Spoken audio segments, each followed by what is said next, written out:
I'm going to tell you a story about the lone survivor. His name is Marcus Luttrell. He's a good friend of mine. In 2005, he was injured in combat in Afghanistan during a battle that led to the largest loss of life in American Navy SEAL history. He called me on the way home from the studio, I think it was on Thursday, and he told me a story that horrified me. I think this story will move you to your core. I'd like to introduce you to retired Navy SEAL Marcus Luttrell, author of the book Lone Survivor. He's with me now. Marcus, can you tell me in your own words what happened? Was it on Wednesday night at 1 a.m.? Yes, sir. I had been in the hospital the previous week and just gotten out, and I don't sleep at night, so I was laying up, and I'd been going back and forth between the houses and stuff like that. Around 1:30, I was laying down, and I heard a gunshot go off out in front of my fence. So immediately I got up, grabbed the gun, grabbed the flashlight, and started running around the house, checking everything out. Went to my mom's room, asked her if she was okay. She said, yeah. I said, stay in the house, don't move until I come back and get you. Then I heard a bunch of talking, and I could see some headlights in the distance. So I leaned up against the tree line. I skirted all the way down the tree line down to my property, belly crawled underneath the fence, and then got up into a ditch. And when I did, when I came around this corner, there was a car standing out there with four men standing out there, and my dog laying dead in the ditch. Now this, wasn't any dog. After Afghanistan, they gave me this dog for rehabilitation. So it was like it just wasn't like a pet or anything like that. It meant more to me than anything. Okay, explain. So I draw down and try to. Hold on just a second, Marcus. You have to. The name of your dog was Daisy. Please explain why your dog was named Daisy. Well, it stood for my four teammates. All of us were out on the mountain that day that died. Daisy stood for Danny, Axe, Southern Boy, and Yankee. That was Mikey. Southern Boy is me, and obviously Danny and Axe, Matt Axe. So, they murdered her cold blood. I mean, it's not. She's a yellow lab, for God's sakes. I mean, I let her out at night. She went out to the front gate, sitting at the fence underneath the light. I'm sure they just pulled up, got out of the car, and all they had to do was clap their hands. She'd walk right up to you and lay down. And they shot her with a .357 Magnum right in the shoulder. Execution? And by the time I got out there, yeah, they executed her. They killed her. That's murder in my book. Okay, so I drew down to kill the... Go ahead. Go ahead. I pulled out, I had a gun on me. I pulled down, and right before I could get a shot off, they jumped in the car and took off. Which is good. Actually turned out better because I was able to run to my truck and get in my truck, and then took out after them. I caught them about 3 miles down the road. They were just joyriding. They were out killing dogs. So I pitted them into a ditch, came out the front of my truck, came around the bumper, and was going to try and shoot the driver so I could stop the car. And then, well, who knows what would have happened after that. But anyways, this continued on for a while. Anyways, they got in front of me. I couldn't get a clean shot off. And once they got in front of me, they were in a car. And my truck, I got a big truck, I just couldn't keep up with them. So I chased them for 4 counties. We went into the 4th county. I was on the phone with 911 calling through the dispatch, and I was like, look, I'm on this road going through this county. I don't think we slowed down under 110 miles an hour the whole time we were going. And by the time we got to Onalaska or into Polk County, it's, like I said, 4 counties down, they had a roadblock set up. The cop wheeled around, and when he hit the rollers, they pulled over. I pulled in front of them, came out.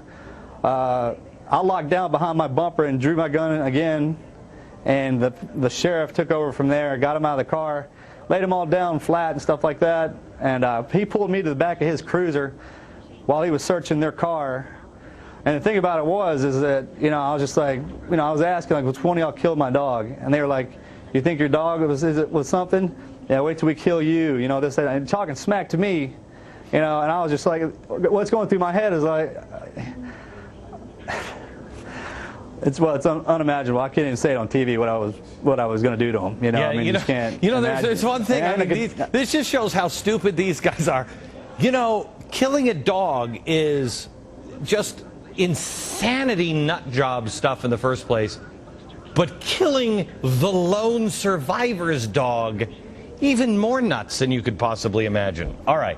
So, Marcus, they were laughing about it. I could hear them laughing about it, you know, over the fence, over the tree line when I was coming up on them. And I want to do. First of all, you didn't shoot anybody, and I can't imagine what you were going. You've been trained to shoot people, and you didn't. A responsible gun owner.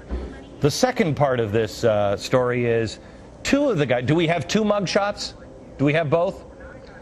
Here's one. This is Alfonso Hernandez. He's charged with cruelty to animals.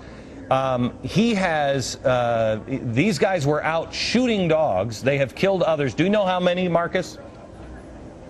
No, just the report was that this is when they won the first time they've been out doing it. Okay. That's all I know. The next one is Michael Edmonds. Do you have Michael Edmonds? Now, there's a warrant out for him. You see this dirtbag, you call police. You find out where you see this guy anywhere, just in Texas, anywhere. You see that face, you call the police. Gresh, can we get a phone number? We'll put a phone number, and I want to play that. I want to put his face up out of every break today. Let's find this dirtbag. Marcus, the other two, I guess, are not implicated in this. They were just sitting in the back. This is what police say. They were just sitting in the back of the cruiser, so they're known as witnesses. Well, you know, that's a problem with people that kill dogs. You know, I mean, if it was a person, that would have been conspiracy to commit murder. All four of them would have been in prison. Now, I consider that dog just like a daughter to me. So these guys can sit there and laugh about it. Oh, it's serious now because I ran them down and got the cops on them and they're in jail. And wait, I was just sitting there and I tried to talk them out of it. You're gonna feed me that load of crap, man? You sat there and were laughing about it. So, I mean, you can feed lions all day, but I can see right through it. I mean, people who buy off on that stuff are weak. I'm not weak. I know what they were doing. And when they got caught, they get yellow, that yellow streak right up their back, and then they start, coming up all these different stories and stuff like that, and it's crap. And, you need to be held accountable for what you do. If you're going to go out and kill somebody and you get caught, then you man up to it. It's just that easy. Marcus, I talked to your mom. I talked to your mom, when was that, Friday when I talked to you last? And I talked to your mom. You're the funniest because you're one of the baddest dudes I think I've ever met on far as you get the job done. And one time we were supposed to meet someplace, and your mother came with you, and you work, she has a ranch, and you work on the ranch and everything else. You kind of watch over your mom. And you came and you said, "I'm sorry I'm late, Mr. Beck, but Mom wanted me to finish some chores." Your mother said to me, Glenn, this is why we need our guns. We're out here. When Marcus is gone, I'm out here all by myself. How am I going to be able to protect myself? Most people are not crazy, but there are crazy people, and sometimes we don't put the crazy people in jail. Marcus, I think America is going to demand that these guys spend, I think maximum is 2 years in jail. We will do everything we can to make sure. I know PETA, we called them. PETA is watching tonight. I hope to God that they are going to join us. Marcus, we will talk to you again, my friend. Thank you very much. Yes, sir. All right, we'll be back in just a minute.